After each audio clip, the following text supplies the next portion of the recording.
Welcome to Dory Cote on Shamanism, a weekly podcast that explores one theme in shamanism throughout each month. Get comfortable, have a seat, and let's get started. Hello, and welcome to episode 25 of the podcast that I have been broadcasting for a few months. This episode 25 is on the topic of shamanic healing, and specifically we will be talking today just in general as an overview of the topic. Welcome.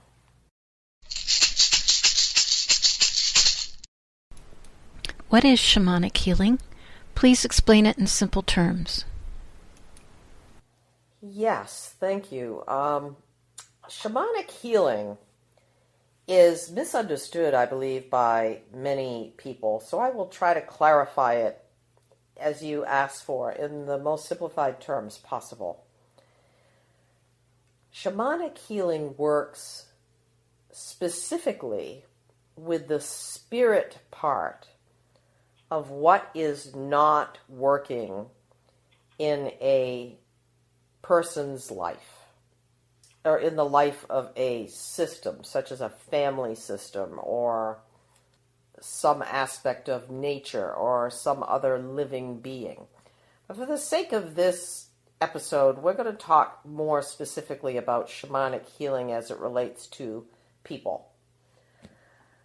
So I always like to explain this very simply as remembering that we truly are body, mind, and spirit.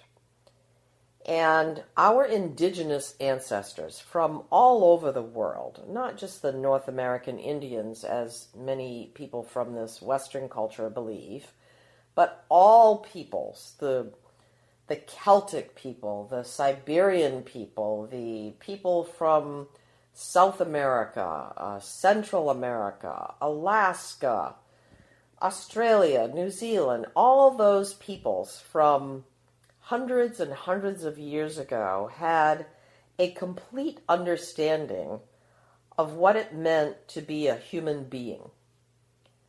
And they were acutely aware of the fact that we are, in fact, body, mind, and spirit. Now, in those cultures, the mind was certainly far less focused upon. There was not as much thinking or deducing that needed to happen with those peoples because their lives were far more simple. We utilize our brain a whole lot more, and as a result, over time, what has happened is that our modern culture has evolved to a place where we have forgotten the spirit part of who we are, and we have really become more like a body with a mind walking and very little emphasis on the spirit part of who we are. So shamanic healing puts the focus on addressing whatever is the spirit aspect of what is not working in someone's life. So, for instance, if somebody is going through a difficult divorce, they may need some medicinal help. They may need something that helps boost their energy. They may need acupuncture to help keep their body healthy. They may need therapy to keep their mind and their emotional self more in alignment.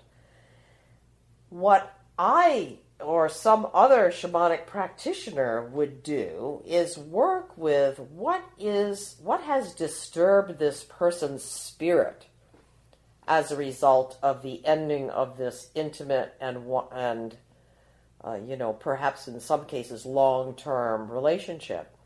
And how does repairing the spirit help address the overall well-being of this person so that now they have all aspects of self being addressed and therefore a much greater possibility for overall wellness and the capacity to move forward in their lives in the way that they envision wanting to go.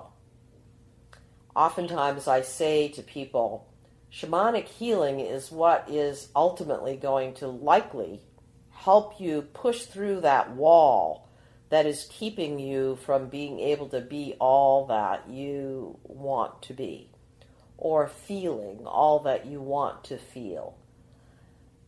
It is that final piece of the puzzle that has haunted you, perhaps, for many, many years. And when that piece of the puzzle is placed in its appropriate spot, you begin to be able to see the whole picture of your life and therefore able to move forward. It's complex. It is not simple. Somebody who does shamanic healing hopefully has had a lot of years of training, is working from a place of tremendous ethics and integrity, and has a long-term relationship with the helpers, the spirit helpers who provide them the oomph that they need in order to be able to deliver or impart healing power on another human or within another human. So, it isn't a simple thing of, oh, you go take a weekend workshop and now you can be a shamanic healer. It does involve practice, and it does involve instruction, and most of all, it involves a great deal of love and compassion and the willingness to allow your ego to get the heck out of the way, because this is not about the shamanic healing process is not at all about how great the healer is. It is really all about how great the spirit energy that is working through them is. I'll hope that this is a simple enough and certainly short explanation of what is shamanic healing, enough so that people have some basic understanding.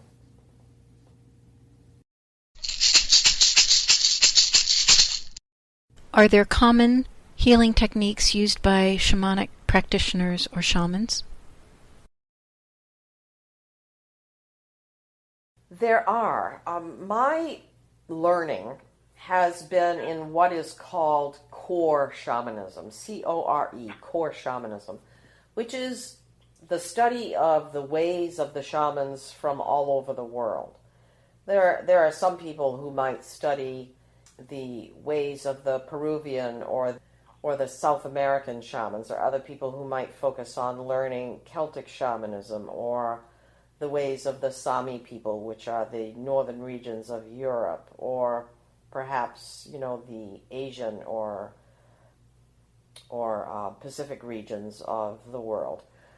I and many people, like myself, have studied core shamanism, which is a blending of all of those traditions. So what is common, if you were to read the wonderful study done by Mircea Eliade, who's a French philosopher, visionary, who wrote this wonderful book called Shamanism back in the early 1950s. He digested information after researching tribal peoples from all over the world and found common threads in the ways in which they performed ceremony and the ways in which they did healing for their peoples.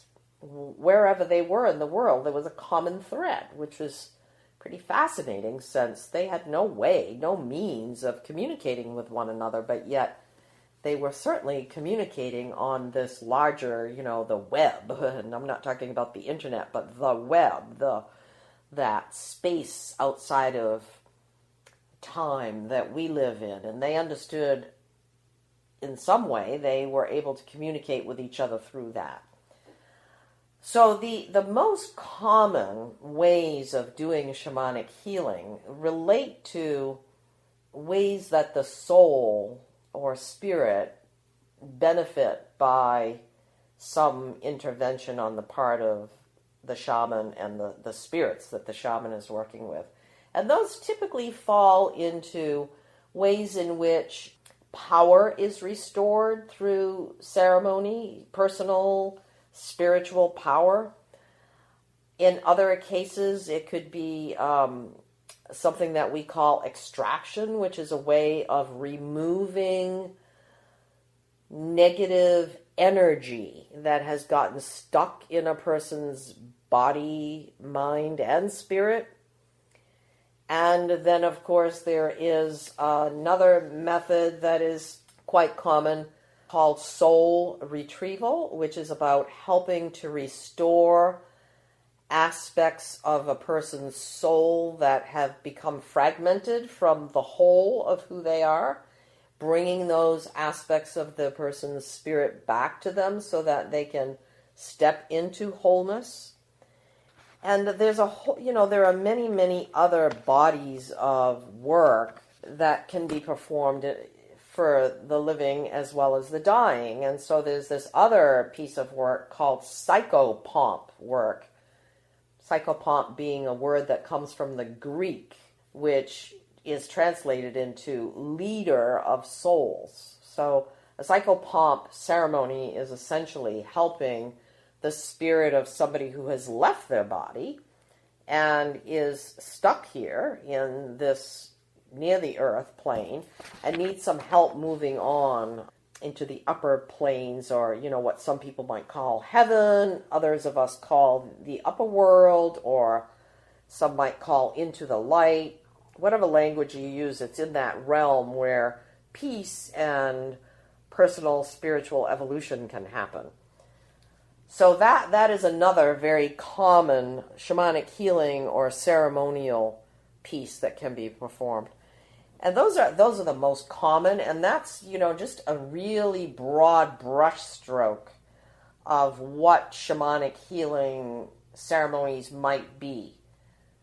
The more, a practitioner is, the more years of experience they have, the more they find that there are so many possible iterations from these basic foundational aspects of healing, but those are the major pieces.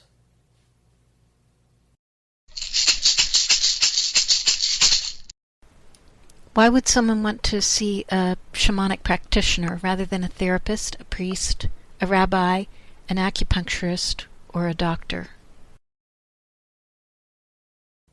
Well, I'm not sure that seeing a shaman is something that you would do rather than. Typically, somebody might want to see a shaman in addition to, a therapist or an acupuncturist or a doctor. We never discourage, a good shamanic practitioner would never discourage somebody from seeing a practitioner from a different discipline. The person might want to come see a shaman even if they're working with a therapist or a medical doctor or receiving some spiritual counseling from a priest or a minister or a rabbi, because the shaman has very specific tools in their toolbox. They have skills, they have capacity to help a person move beyond a stuck place that traditional therapy, though highly helpful and necessary for many, many people, those therapeutic methods don't move through the spiritual aspect of what needs to be repaired. So I see a lot of people in my practice, and I'm sure many other shamanic practitioners do too, who are doing therapy or have done therapy, and they feel like there's still this something that's not quite right. Sort of like, you go to the dentist and you get a filling done, and, so the decay has been repaired and that filling has been put in place, and you don't have tooth pain anymore, but there's still something that's not quite right. And it's because there's an alignment problem. There's something not quite right there. You can't even name it. Well, the same is true with your spirit. You could work with a therapist. You could do talk with a minister. You could be working with an acupuncturist who could align your energy and get your chi functioning properly. or see a medical doctor and get, medicine or some kind of healing work on that chronic backache you have. But despite all that, oftentimes people have an awareness there's still something that is not quite right. That's when you want to go see a shaman. And that something that is not quite right, that you can't even put language to, is going to be addressed by the shaman.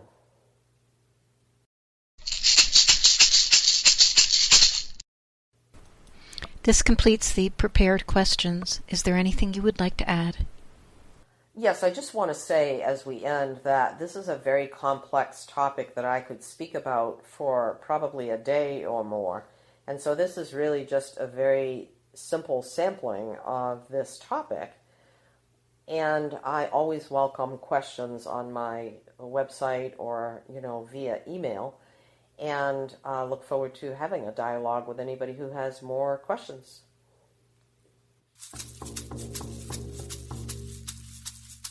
Thank you for listening to Dory Cote on Shamanism.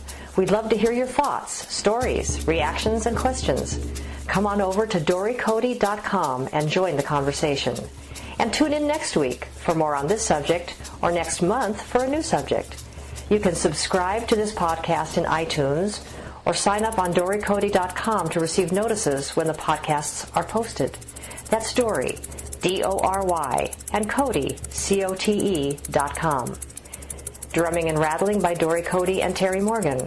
Technical assistance and audio production by JillHackett.com. And this is Susan Savelle, wishing you many blessings in your life. We hope to have you join us next time.